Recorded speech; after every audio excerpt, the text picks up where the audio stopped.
নমস্কার সবাইকে, গল্পাঞ্জলি চ্যানেলে আপনাদের স্বাগত। আমি রুমকি।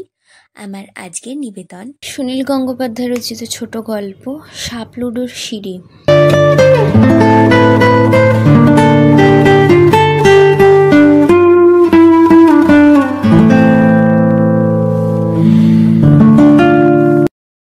এটা কি আগে এখানে ছিল না ছিল না? একটা বেঁটে মতন গম্বুজ, তার সব দিকই নানা রকম পোস্টারে মোড়া। একটা বড় ফিল্মের পোস্টারে এক যুবতী দু চোখ দিয়ে হাসছে। এক পাশে ছিল ধান ক্ষেত আর জলা, রাস্তার অন্য পাশে দোকানপাট। হ্যাঁ, স্পষ্ট মনে আছে অতনুর। ধান ক্ষেতের পাশে যে অগভীর জলাভূমি, সেখানে গামছা দিয়ে মাছ ধরত কয়েকটি কিশোর। মাছ বিশেষ পাওয়া যেত না, ঝাঁপাঝাঁপি কাদা মাখামাখিই সার। কখনো হয়তো পাওয়া যেত কিছু কুচো চিংড়ি, বেলে আর পুঁটি। একদিন অতনু দুটো খলসে মাছ পেয়েছিল। সব মিলিয়ে এতই কম যে নিজেদের মধ্যে ভাগাভাগি করে বাড়িতে নিয়ে যাওয়া যায় না। তাই এক একদিন এক একজন সবটা, কম হোক বা বেশি হোক, 4 ভাগে যেমন আছে। খলসে মাছের কথা বিশেষভাবে মনে থাকার কারণ, কই মাছের গড়ি বাত্তীয় হলেও এই মাছের গায়ে রামধনুর রঙের ঝিলিক থাকত। সেই মাছ দুটো রান্না করার বদলে একটা কাচের বয়েমে জল ঢেলে তার মধ্যে রেখে দিয়েছিল অতনু। 3 দিনের বেশি বাঁচেনি। কই মাগুর জাতীয় মাছ মরে গেলে খেতে নেই বলে মা ছোট খলসে দুটো ফেলে দিয়েছিলেন। এই গল্প অতনু যাকেই বলতে গেছে, সবাই তাকে শুনিয়ে দিয়েছে যে খলসে মাছ এখন আর পাওয়াই যায় না, খলসে এখন বিলুপ্ত প্রজাতি। সেই ধানক্ষেত আর জলাভূমিও অদৃশ্য। এখন সেখানে সার এক ধরনের বাড়ি, 4 তলা, মেটে রঙের, মনে হয় কোনো বড় সংস্থার কর্মচারীদের কোয়ার্টার্স।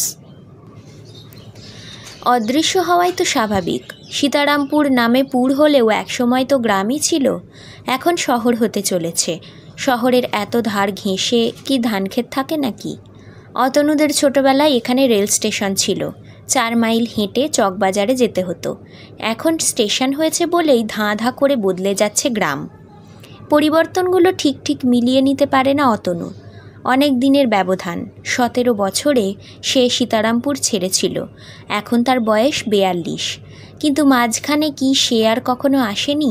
তা তো নয়, বেশ কয়েকবার ঘুরে গেছে। কিন্তু স্মৃতির এমনই কারসাজি, কৈশোরের ছবিগুলো এখনও জ্বলজ্বল করে। মাঝখানে অনেক দিনের শূন্যতা। অবশ্য মাঝখানে এসে সে আগে 2-3 দিনের বেশি থাকেনি। ভালো করে চারপাশটা তাকিয়ে দেখেনি। শেষ এসেছিল 7 বছর আগে, মায়ের মৃত্যুর সময়। তখন আবার অতনুর ওদিকেও খুব ব্যস্ততা।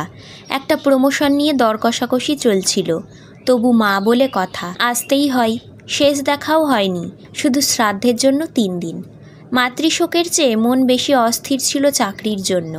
তখন এখান থেকে আফ্রিকায় টেলিফোন করারও সুবিধে ছিল না। খালধারে একটা ছিল ভূতের বাড়ি, কৈশোরেরও আগে। বাল্যস্মৃতিতে একটা গা ছমছমে ভাব। বেশ বড় 3 তলা বাড়ি, দেয়ালে দেয়ালে বট অশ্বত্থ গাছ গজিয়ে গিয়েছিল। ভূত ছাড়াও সাপ খোপেরও অভাব ছিল না। আসলে হয়তো কোনো শরিকি গণ্ডগোলে পরিত্যক্ত বাড়ি, কোনো সমৃদ্ধ মুসলমানের সম্পত্তিও হতে পারে। দেশভাগের পর চলে গিয়েছিল ওপারে। এখনও ওখানে কাছাকাছি মুসলমানদের একটি পল্লী আছে। এখন সেই ভূতের বাড়ির জায়গায় একটি ঝকঝকে রিসর্ট। প্রচুর আলো ঝলমল করে। শহরের লোকেরা এখানে ছুটি কাটাতে আসে। ওরকম ভূতের বাড়ি আরও নানা জায়গায় ছিল। সবই হয়ে গেছে নিশ্চিহ্ন। হবেই তো, এরই নাম উন্নতি। তবে এই রিসর্টের দিকে তাকিয়ে এখনও অতনু কল্পনায় সেই ভূতের বাড়িটা দেখতে পাই। তার মনে হয় গ্রামে ট্রামে ওরকম 2-1টা হানাবাড়ি থাকা বোধহয় উপকারীই ছিল। সব বাড়িতে বাচ্চা ছেলে মেয়েদের ভয় ভাঙার ট্রেনিং হতো আস্তে আস্তে। অতনুরা প্রথম ওই বাড়ির আশেপাশে ঘুরে বেড়াতো। একটা কিছু আওয়াজ শুনলেই দৌড়ে পালাতো ভয়ে। একটু বয়স বাড়লে সাহস করে পা দিয়েছিল বাগানে। বাড়ির কাজ ঘেঁষত না। বাড়িটার মধ্যে সত্যি মাঝে মাঝে উৎকট শব্দ হতো। কেউ নাকি আগাগোড়া কালো সিল্কের বোরখায় ঢাকা এক মহিলাকে ধীর পায়ে দোতলার বারান্দায় হাঁটতে দেখেছে। কয়েক মুহূর্ত মাত্র, তারপরই তিনি মিলিয়ে যেতেন হাওয়ায়। উনি রাবেয়া বেগম, মারা গেছেন 27 বছর আগে। কি করে যেন হঠাৎ একদিন ভয় ভেঙে গেল। মধ্য কৈশোরে 4-5 জন বন্ধুর সঙ্গে অতনু উঠে গিয়েছিল দোতলায়। গাঢ় দুপুরে যখন চারপাশে কোনো শব্দ থাকে না, সে সময় ভূতেরা এসে পেছন থেকে ঢেলা মারে। কই কিছুই তো হলো না, কোনো ঘরেই দরজা জানালা নেই, চতুর্দিকে প্রচুর ভাঙা কাঁচ ছড়ানো, আর ধুলোতে কিছু কিছু পায়ের ছাপ। ভূতেরা পায়ের ছাপ ফেলতে পারে কি না তা ঠিক জানা ছিল না তখন। অনেক পায়রার বাসা ছিল।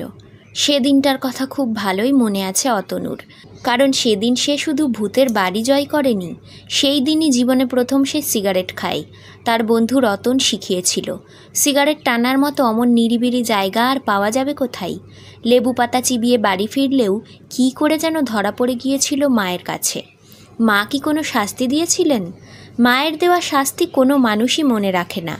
বাবা চুলের মুঠি ধরে মাথাটা দেয়ালে ঠুকে দিতেন, সেটা মনে আছে। সেই দিনটায় তাদের দলে একটা মেয়েই ছিল না, কি যেন নাম তার, চিনু।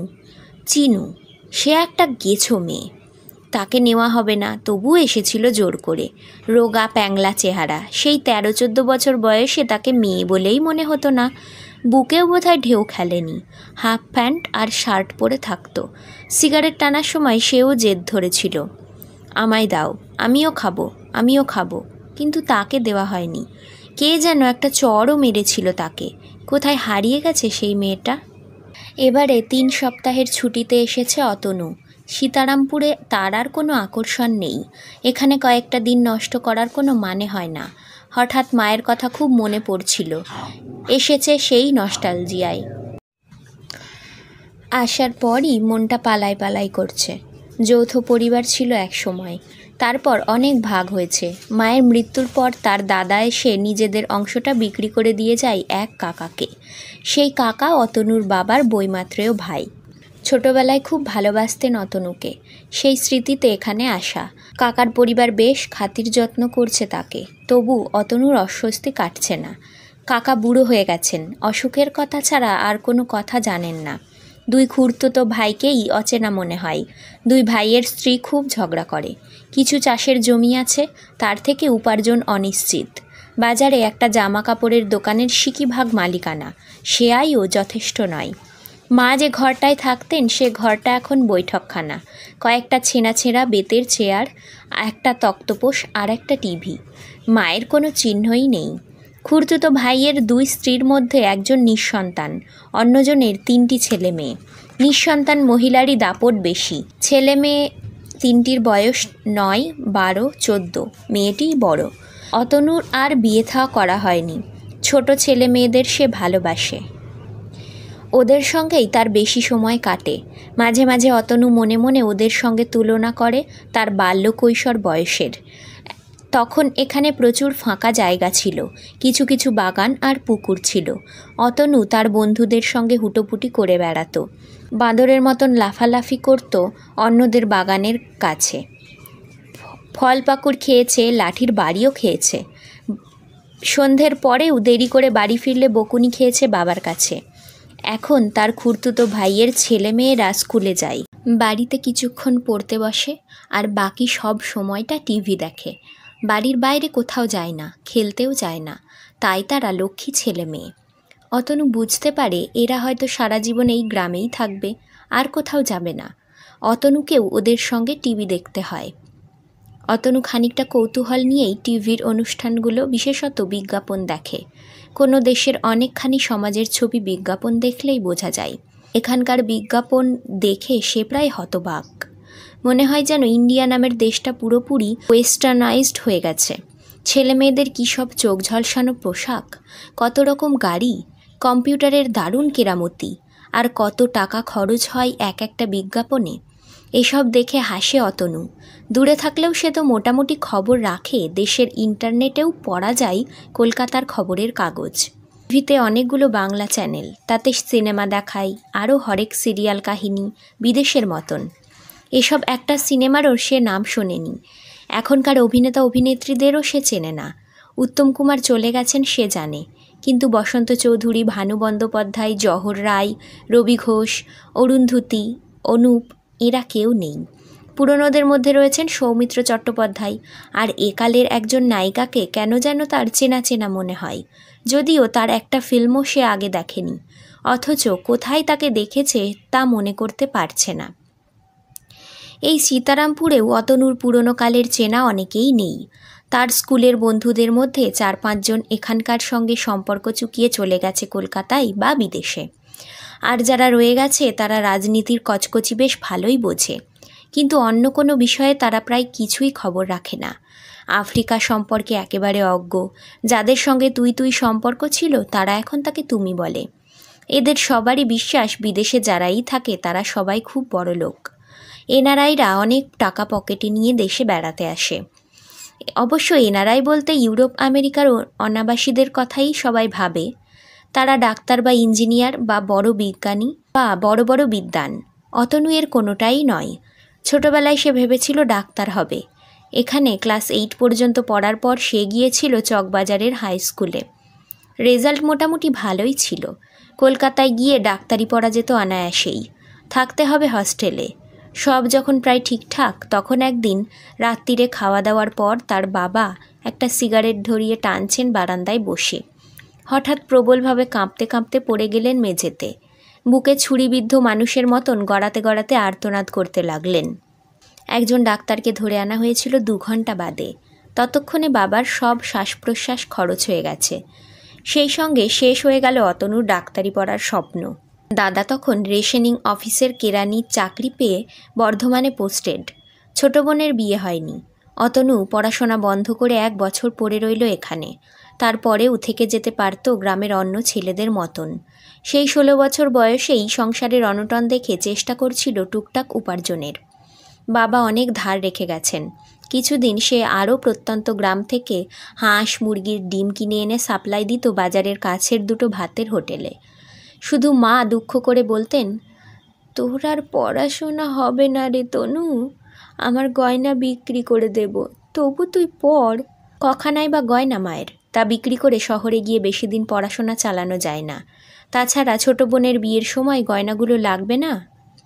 মায়ের বড় ভাই থাকতেন পুনায়, তিনি সেখানে স্কুল শিক্ষক। তিনি প্রস্তাব দিলেন অতনুকে তাঁর কাছে পাঠিয়ে দিলে তিনি ওর পড়াশোনার দায়িত্ব নেবেন। অতনু চলে গেল পুনায়। এ সবই যেন সাপলুডোর ওঠানামা। সংসারে আরেকটি খাওয়ার পেট বৃদ্ধি পাওয়ায় বড় মামিমা প্রথম থেকেই অতনুকে পছন্দ করেননি। তাকে খুব দোষ দেওয়া যায় না, তাঁদেরও অভাবের সংসার, আর বড় মামাও খানিকটা আলাভোলা মানুষ। তিনি অতনুকে ডাক্তারি পড়াতে পারেননি, তবে ঢুকিয়ে দিয়েছিলেন হোটেল ম্যানেজমেন্ট ট্রেনিং ইনস্টিটিউটে। সেখান থেকে পাশ করার পরই খবরের কাগজে বিজ্ঞাপন দেখে সে চাকরি পেয়ে যায় আফ্রিকার কিনিয়ায়। সীতারামপুর গ্রামের একটি ছেলে চাকরি করতে যাবে কিনিয়ার হোটেলে? নিয়তির নির্বন্ধ। আফ্রিকা থেকে মাকে নিয়মিত টাকা পাঠিয়েছে অতনু। তখনই ছোট বোনের বিয়ে হয়। দাদা বাড়ির সঙ্গে বিশেষ সম্পর্ক রাখেনি। আফ্রিকায় অতনুর চাকরি নিয়ে অনেক ঝঞ্ঝাট হয়েছে বেশ কয়েক বছর। ওখানে হোটেল ম্যানেজমেন্টে ইন্ডিয়ান ট্রেনিংয়ের চেয়ে সুইজারল্যান্ডের ট্রেনিং সার্টিফিকেটের কদর অনেক বেশি। কিনিয়ার ট্যুরিজম ও হোটেলের ম্যানেজমেন্ট অনেক সুইজ কাজ করে। তাদের সঙ্গে রেষারেষিতে অতনুর পদোন্নতি আটকে যায় বারবার। একবার তার কর্মস্থান হোটেলটা বিক্রি হয়ে যায়। নতুন মালিকরা প্রথমে তাকে রাখতেই চায়নি। রাখলেও অ্যাসিস্ট্যান্ট ম্যানেজারের পদ তাকে দিতে চায়নি। সেই সময়েই মা মারা যান। মাকে নিজের কাছে নিয়ে রাখতে চেয়েছিল অতনু। মা রাজি হননি। শুধু বলতেন, আফ্রিকা? ওরে বাবা, না না, ওখানে গিয়ে থাকতে পারবো না। মা ভাবতেন শুধু নেংটি পড়া বর্ষা হাতে দুধর্ষ ধরনের মানুষরাই সেখানে ঘুরে বেড়ায়। মাকে কিছুতেই বোঝাতে পারেনি অতনু যে নাইরোবি খুবই আধুনিক শহর। সেখানকার মেথররাও প্যান্ট শার্ট ও জুতো পরে। মা না হয় স্বল্প শিক্ষিত মহিলা, ওরকম ধারণা থাকতেই পারে, কিন্তু এখানকার অনেক শিক্ষিত ভদ্রলোকেরও তো আধুনিক আফ্রিকা সম্পর্কে ধারণা পরিষ্কার নয়। যতবার সে দেশে এসেছে প্রতিবারই কেউ না কেউ বলেছে, তুমি আফ্রিকায় পড়ে আছো কেন? বিলেত আমেরিকায় চলে যেতে পারলে না? ওসব দেশে তো হোটেল অনেক বেশি। এবারেও একজন বলেছে, কলকাতাতেও অনেক নতুন নতুন হোটেল খুলছে, তুমি এখানে কাজ পাও কিনা দেখো না। গত 5 বছর ধরে অতনু নাইরোবির যে হোটেলে কাজ করছে সেটাই কলকাতার গ্র্যান্ড বা তাজের চেয়ে অনেক বড়। সেখানকার কাজে সে বেশ খুশি। একটি বেলজিয়ান মেয়ের সঙ্গে সহবাস করে। কলকাতা শহরটা অনেকটা বদলেছে ঠিকই। এয়ারপোর্ট থেকে আসবার যে নতুন রাস্তাটা হয়েছে, সে রাস্তার পাশে পাশে নতুন নতুন প্রাসাদ দেখে সে মুগ্ধ হয়েছে। তার মনে হয় কলকাতার চেয়ে সে নাইরোবি শহর অনেক বেশি চেনে। কলকাতায় তো সে কখনো থাকেনি। এবার অবশ্য সে একটা ভালো জায়গা পেয়েছে। রাজেশ আগরওয়াল নামে মারোয়ারির ভদ্রলোক ব্যবসা আছে কিনিয়া আর তানজিনিয়ায়। তিনি নাইরোবিতে প্রায়ই যান এবং প্রতিবারই রয়্যাল ক্রাউন হোটেলে ওঠেন। ভদ্রলোক বাংলা বলেন মাতৃভাষার মতন।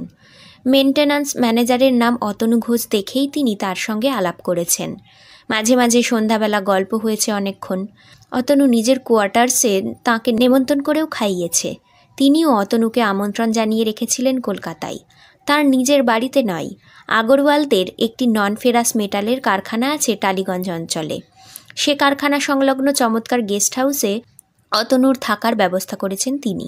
পরিষ্কার পরিচ্ছন্ন দেয়াল ঘেরা এলাকাটি, রয়েছে সুসজ্জিত বাগান, একটি গাড়িও বরাদ্দ করা আছে তার জন্য।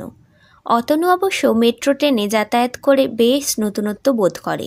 কলকাতা শহরের মাটির তলা দিয়ে ট্রেন চলে, এ খবর তার না জানার কথা নয়, যদিও আগে কখনো চক্ষে দেখেনি। তাই প্রথম দিনে সেই ট্রেনে ওঠা যেন মনে হয়েছিল আবিষ্কারের মতন। রাত 8-9টায় ট্রেন থেকে নামলে এদিক ওদিক ছড়িয়ে ছিটিয়ে দাঁড়িয়ে থাকা কিছু মেয়েকে দেখা যায়। তাদের স্বাস্থ্য এত খারাপ কেন? ভালো করে সাজতেও জানে না। যে শহরের বার নারীদের অবস্থা করুণ, সে শহরের নৈতিক স্বাস্থ্যও খারাপ হয়। অর্থাৎ অনেক সুখী সংসারের মধ্যেই নৈতিকতার পতন হয়েছে। সত্যি কি তাই? জাগতিক উন্নতি আর নৈতিকতার পতন পাশাপাশি চলে। এই শহর থেকেই সবচেয়ে বেশি কিশোরী ও যুবতী পাচার হয়ে যায় বাইরে। খবরের কাগজেই ছাপা হয়। সেসব মেয়েদের জায়গা হয় না এই উন্নতির মধ্যে। ভালো পেনের ব্যবহার তো উঠেই গেছে। সবাই এখন সস্তা পেন দিয়ে লেখালেখি করে। অতনুর বাবার পকেট থেকে একটা সেফার্স পেন চুরি গিয়েছিল লোকাল ট্রেনে। সেজন্য বাবা দুঃখ করেছিলেন অনেক দিন। এখন সেই সব পেন পকেটমাররা বেকার। 7-8 টাকার ডট পেন মেরে কোনো লাভ হয় না। মেট্রো সিনেমার সামনে একজন শিরিঙ্গে চেহারার প্রৌঢ় সেই পেন বিক্রি করতে এসেছিল অতনুকে। হোটেলে যারা কাজ করে তাদের কাছে এই পেন যে কত গন্ডা থাকে তার ঠিক নেই। সীতারামপুরে বিলি করার জন্য অতনু তার হোটেলের নাম লেখা এই ধরনের পেন এনেছিল 5 ডজন। লোকটিকে দেখে অতনু চমকে উঠে কিছু বলতে গিয়েও থেমে গেল। সে চিনতে পেরেছে, কিন্তু সেটা জানানো ঠিক নয়। এই লোকটি তাদের সীতারামপুরের স্কুলের ইন্দুভূষণ স্যারের ছেলে বিশ্বনাথ, অতনুর সহপাঠী। অথচ এর মধ্যেই এত বুড়োটে চেহারা হয়ে গেছে। দারিদ্র আয়ু হরণ করে নেয়, স্বাস্থ্য শরীরের জ্যোতি সবই খেয়ে নেয়। অতনুর এখনও অটুট চেহারা, গায়ের রং কালো হলেও অনেকে তাকে সুপুরুষই বলে। বিশ্বনাথ স্কুল মাস্টারের ছেলে, অথচ তার এই পরিণতি। জুয়া খেলে না নেশা করে? উন্নতির দৌড়ে সে পা মেলাতে পারেনি। মস্ত বড় হোর্ডিংয়ে বাংলা ফিল্মের এক নায়িকার মুখ দেখে তার খটকা লাগে। কোথায় একে দেখেছে? কোনো ফিল্মে নয়। কলকাতার সংস্কৃতি জগতের সঙ্গে রাজেশ আগরওয়ালের বেশ যোগাযোগ আছে। তার অনেক ব্যবসা, তাছাড়া ফিল্ম প্রডিউস করে। এতগুলো ব্যবসার কথা মাথায় রাখেন কি করে? এত টাকা নিয়েই বা কী পরমার্থ হবে? মাঝে মাঝেই তিনি 5 তারা হোটেলে পার্টি দেন। একটা শহরের যাঁদের বলে গ্লটা রেড্ডি, তাঁরা অনেকেই আসে। কিছু কিছু রাজনীতির লোকও। সার্থকভাবে ব্যবসা চালাতে গেলে টেবিলের তলা দিয়েও কিছু কিছু আদান প্রদান করতে হয়, সবাই জানে। তবু এ জিনিসটা চাপা দেওয়ার জন্য মাঝে মাঝে সংস্কৃতির অনুষ্ঠানের আয়োজন করা বেশ সুবিধাজনক। বাঙালিদের ধারণা যারা সংস্কৃতি ভালোবাসে তারা উচ্চমার্গের মানুষ। তারা কখনো কখনো নোংরা ব্যাপারে জড়াতে পারে না। রাজেশ আগরওয়াল অতি সজ্জন ও বিনয়ী ব্যক্তি। হয়তো সত্যিই তিনি সংস্কৃতি প্রেমিক। পার্টিতে ঢোকার দরজার কাছে দাঁড়িয়ে থেকে হাত জোর করে তিনি নিজে অতিথিদের অভ্যর্থনা জানান। অনেককেই তিনি ব্যক্তিগতভাবে নাম ধরে চেনেন। ভদ্রতাবশত তিনি অতনুকেও আজকের পার্টিতে আমন্ত্রণ জানিয়েছিলেন। হোটেল সংলগ্ন বিস্তৃত লনে পার্টি, সবুজ ঘাস ঘিরে চেয়ার। অতিথি অন্তত 50 জন তো হবেই। মাঝখানে একটা অস্থায়ী মঞ্চে একটি মেয়ে গান গাইছে। আজকাল গায়িকাদের খুব স্বল্প পোশাক পরাই রীতি। সারা গা ঢেকে গান আজকাল পুজোর অনুষ্ঠানেও চলে না। গরম দেশ, তবু এর মধ্যে অনেক পুরুষেরই অঙ্গে কোট আর টাই, আর মেয়েদের শরীরের অনেকটাই খোলামেলা। এত লোক হলেও ছোট ছোট দলে ভাগ হয়ে আড্ডা হয়। 2-4 জন মদের গেলার সাথে ঘুরে ঘুরে অনেকের সঙ্গে আলাপ করে। আর বেশিরভাগ অতিথি বসে থাকে একই চেয়ারে। অতনু এখানে একজনকেও চেনে না। সে গ্রামের ছেলে, কলকাতায় কখনো পাত্তা পায়নি। তারপর পুনা থেকে চলে গেছে ধারধারা গোবিন্দপুরের চেয়েও অনেক দূরে কালো মানুষদের দেশে। এই ধরনের পার্টিতে এলে সে জানে একা একা বেশি মদ খেয়ে নিতে হয় আর দেখতে হয় অন্যদের। হোটেল ম্যানেজমেন্টের ট্রেনিং থেকে সে জানে মদ খেয়ে কখনো বেচাল হতে নেই। একটা সময়ে মদের গেলাস শুধু হাতে ধরে রাখলেও চুমুক দেওয়ার বদলে মাঝে মাঝে ফেলে দিতে হয় মাটিতে। অতনু নিজে থেকে কারো সঙ্গে আলাপ করে না, তবে অচেনা কেউ কথা বলতে এলে সে গুটিয়ে থাকে না, একটা কিছু হাসি ঠাট্টার প্রসঙ্গ খুঁজে নেয়। পার্শ্ববর্তী 5-6 জনের দলের একজন সুবেশা তরুণী তার দিকে ঝুঁকে বলল, আপনার সঙ্গে আমাদের আলাপ নেই। আমার নাম সুদর্শনা রায়গুপ্ত, আমি একজন সাংবাদিক। অতনু নিজের নাম জানিয়ে বলল, গ্ল্যাড টু মিট ইউ। আপনি কোন কাগজের? সুদর্শনা নিজের কাগজের একটা কার্ড দিয়ে বলল, আপনি কোথায়? আমি থাকি আফ্রিকায়, কয়েকদিনের জন্য এসেছি। আফ্রিকা শুনেই একজন পুরুষ গলা বাড়িয়ে বলল, আপনি আফ্রিকায় থাকেন? কোথায়? এই ধরনের বাঙালি আড্ডায় কথা জমাবার জন্য অতনুর একটা বাঁধা রসিকতা আছে। সে বলল, আমি থাকি কিনিয়ার নাইরোবি শহরে। রবীন্দ্রনাথ এই শহর নিয়ে গান লিখেছেন, আপনারা জানেন? এবার অনেকগুলি কৌতূহলী মুখ কাছে আসে ঝুঁকে। একজন বলল, রবীন্দ্রনাথ আফ্রিকা নিয়ে একটা বড় কবিতা লিখেছেন জানি, কিন্তু নাইরোবি নিয়ে? অতনু বলল, রবীন্দ্রনাথ নিজের নাম নিয়ে অনেক কবিতা ও গান লিখেছেন, তাই রবির সঙ্গে কবি, ছবি, হবি এইসব মিল দিয়েছেন। মিল খুঁজতে খুঁজতে একবার নাইরোবিও পৌঁছে গেছেন একটা গানে। সেই গানটা হলো, সকালবেলার আলোই বাজে বিধায় ব্যথার ভৈরবী, আন বাঁশি তোর আর কবি। এরপর একটা লাইন হলো, নাই যদি রোষ নাই রবি, সেদিন নাই রবি। সবাই কলহাস্য মুখর হয়। আর কিছু বলার আগেই একটা গুঞ্জন ও কিছু লোকের ব্যস্ততা দেখা যায় প্রবেশ মুখে। বিশিষ্ট কোনো অতিথি এসেছেন। রাজেশ আগরওয়াল হাত জোর করেও কোমর ঝুঁকিয়ে সেই অতিথিকে নিয়ে আসছেন। অতিথি একজন মহিলা, সাদা সিল্কের শাড়ি পরা, তা থেকে ঝিলিক মারছে অনেক জরির চুমকি। মাথার চুল চূড়ো করে বাঁধা, পালিশ করা মুখ, খুব গ্ল্যামারের ছড়াছড়ি। অতনু সাংবাদিকটিকে জিজ্ঞেস করলেন, ইনি কে? সে বলল, সে কি, আমাকে বলছেন, আর কাউকে বলবেন না? লোকে আপনাকে গিয়েও ভূত ভাববে। সুরশ্রী মিত্র, বাংলা ফিল্মের সবচেয়ে নামী নায়িকা, মুম্বাই থেকেও ডাক এসেছে, চলে গেল বলে। আরেকবার তাকিয়ে দেখে বুঝল, কয়েকদিন আগেই টিভির কোনো ফিল্মে সে এই নায়িকাটিকে দেখেছে। গ্রাম্য মেয়ের ভূমিকায় সাজ পোশাক ছিল অন্যরকম। কেন ওকে একটু চেনা চেনা লাগছিল তার কারণটাও বোঝা গেল। সীতারামপুরের গোল গম্বুজটার গায়ে ফিল্মের পোস্টারে এরই মুখের ছবি ছিল। যাতায়াতের পথে সে অনেকবার দেখেছে। একটু বাদে রাজেশ আগরওয়াল তাঁর এই প্রাইজড পজিশনটি সকলকে ভালো করে দেখাবার জন্য নিয়ে এলেন প্রতিটি চেয়ারের সামনে। জনে জনে হাত তুলে নমস্কার করছে। উত্তরে মিষ্টি হাসি বিলোচ্ছেন নায়িকাটি। অতনুর কাছে এসে সে একটু থমকে দাঁড়িয়ে চেয়ে রইল নির্নিমেষে। তারপর অস্ফুট গলায় বলল, তনুদা। অতনুরও আর চিনতে দেরি হলো না, সেও সঙ্গে সঙ্গে বলল, চিনু, তাই না? নায়িকা জিজ্ঞেস করল, তুমি এখানে কোথা থেকে এলে? তুমি তো হারিয়েই গিয়েছিলে। অতনু বলল, এসেছি এক জঙ্গলের দেশ থেকে। দৃশ্যটি একটু বেশি নাটকীয়, তাই বেশিক্ষণ টানা যায় না। অভ্যাস মতন অতনুকেও একটু হাসি উপহার দিয়ে এগিয়ে গেল নায়িকা অন্যদের দিকে। এই সেই দস্যি মেয়ে চিনু, বিশ্বাস করতে কষ্ট হয়। সেই যে রূপকথার গল্পে আছে, একটা ব্যাঙ একদিন হঠাৎ রাজপুত্র হয়ে গেল। এ যেন ঠিক তার উল্টো। সেদিনের সে রোগা প্যাংলা মেয়েটা আজকের এই রূপসী। মহিলা সাংবাদিকটি জিজ্ঞেস করল, আপনি একে পার্সোনালি চেনেন বুঝি? অতনু তাচ্ছিল্যের সঙ্গে বলল, সে অনেক ছেলেবেলায়। সে বুঝিয়ে দিল যে এ বিষয়ে সে আলোচনা চালাতে উৎসাহী নয়। সে চুমুক দিল গেলাসে। একটু পরেই এক যুবক এসে অতনুকে বলল, আপনাকে একবার ওদিকে ডাকছে। আলোর বৃত্ত থেকে একটু বাইরে আধো অন্ধকারে একটা চেয়ারে বসে আছে নায়িকা। তাকে ঘিরে কয়েকজন দাঁড়িয়ে আছে। অতনুকে দেখে সে অন্যদের বলল, এই, এখানে একটা চেয়ার দাও, আর তোমরা একটু যাও, ওর সঙ্গে আমার কথা আছে। অতনু বসবার পর একটু ঝুঁকে এসে তার একটা হাত ধরে নায়িকা সম্পূর্ণ অভিনয়হীন গলায় বলল, তনুদা, তোমাকে কতদিন পর দেখলাম। আগরওয়ালজি বললেন তুমি এখন আফ্রিকায় থাকো? অতনু বলল, হ্যাঁ। চিনু, তুই কবে সিনেমার নায়িকা হয়েছিস? শুনলাম তোর খুব নাম। এসব আমি কিছুই জানি না। তোর ভালো নামও তো আমি জানতাম না। কেন, তোমাদের আফ্রিকায় বাংলা ফিল্ম যায় না? কি জানি, হিন্দি ফিল্ম কখনো সখনো প্রাইভেটলি দেখানো হয় শুনেছি, তাও আমার দেখা হয় না। তুই হিন্দিতেও করেছিস? করেছি দু একটা। সব বাঙালি আমাকে চেনে, একমাত্র তুমি ছাড়া। তারপর একটু দুষ্টুমির হাসি দিয়ে সে আবার বলল, কিংবা একমাত্র তুমি আমাকে যেভাবে চেনো সেভাবে আর কেউই চেনে না।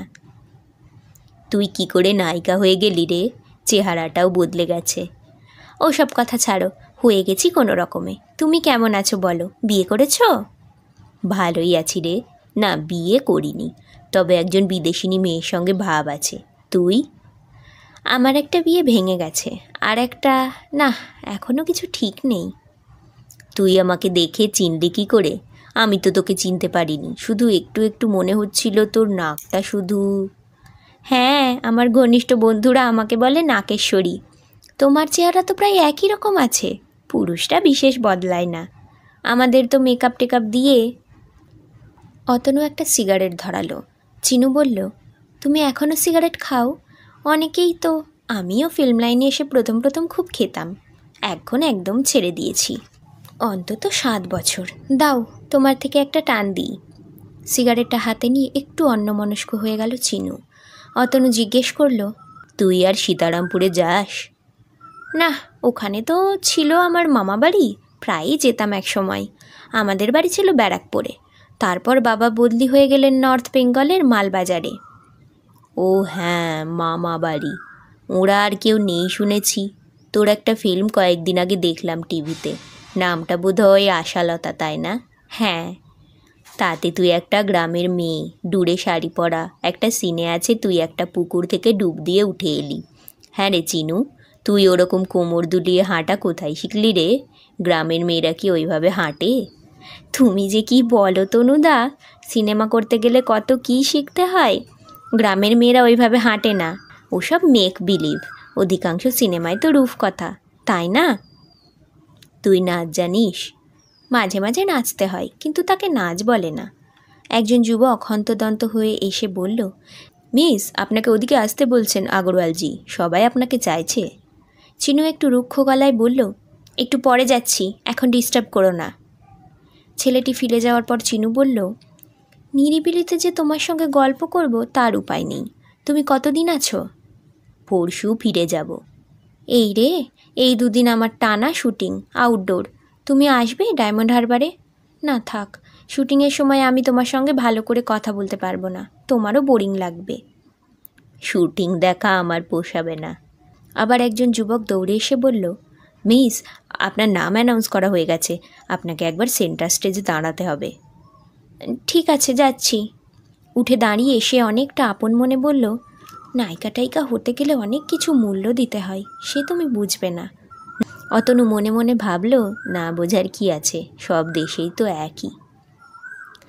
চিনু আবার বলল, যে কোনো লাইনেই ওপরে উঠতে গেলে কিছু না কিছু মূল্য দিতেই হয়, তাই না? আমাদের ফিল্ম লাইনেও কোনো ইনহিবিশন রাখলে চলে না। যাই, তোমার সঙ্গে আবার কখনো দেখা হবে কি না জানি না, তবু একটা কথা বলতে খুব ইচ্ছে করছে। বলবো? বল। তনুদা, তোমার সেই দিনটার কথা মনে আছে? সেই ভুতুড়ে বাড়িটাই। মনে থাকবে না কেন? তোর যে মনে আছে সেটাই আশ্চর্যের। তনুদা, জীবনে আমি অনেক অভিজ্ঞতা পার হয়ে যাচ্ছি, কিন্তু সেদিন আমি যে তীব্র আনন্দ পেয়েছিলাম তার কোনো তুলনা হয় না। তোমাকে দেখে সেরকম আর কখনো। চলি, ওরা আর থাকতে দেবে না। হঠাৎ কি চিনুর গলায় কান্না এসে গেল। মুখ নিচু করে সে দ্রুত পায়ে চলে গেল আলোর বৃত্তের দিকে। অতনু আরও কিছুক্ষণ বসে রইল সেখানেই। সেই বট অসত্যের ফাটল ধরা পুরো বাড়ি, গা ছমছমে দুপুর। সিগারেট খেতে চেয়েছিল চিনু। একদিন অতনুকে ধরে ঝুলোঝুটি, তাই বন্ধুদের বাদ দিয়ে শুধু চিনুকে নিয়ে এক দুপুরে চুপি চুপি সেই বাড়িতে গিয়েছিল অতনু। সিগারেটে প্রথম টান দিয়েই কাশতে শুরু করেছিল চিনু। তার পিঠে ছোট ছোট চাপড় মেরে দিচ্ছিল অতনু। তারপর কি যেন হলো, পরপর 5টা চুমু খেয়েছিল সে। চিনু অবাক হয়নি, প্রথমবারের পর পাখির বাচ্চা যেমন পাখি মায়ের সামনে ঠোঁট ফাঁক করে থাকে, সেইভাবে চিনু এগিয়ে দিয়েছিল ঠোঁট। তাদের দুজনেরই সেই প্রথম অভিজ্ঞতা। তারপর নদী দিয়ে কত জল গড়িয়ে গেছে, সেই বাড়িটা আর নেই। চিনু কত বদলে গেছে, অনেক কিছুই বদলে গেছে। তবু চিনু যে আজ বলল, সেরকম তীব্রতা আর সে জীবনে পায়নি। তার চোখে জল এসে গেল। এই স্মৃতি নিয়েই ফিরে যাবে অতনু। আজকের পাঠ এখানেই শেষ। গল্প পাঠ ভালো লাগলে অবশ্যই একটা লাইক করে দেবেন, আর নিজের বন্ধুদের সাথে শেয়ার করে দেবেন। আর আজ যারা নতুন আমার চ্যানেলে, অবশ্যই সাবস্ক্রাইব করবেন। আপনার একটি সাবস্ক্রিপশন আমাকে আরও অনেক নতুন গল্প পড়তে অনুপ্রেরণা যোগাবে। ধন্যবাদ। ভালো থাকবেন সবাই।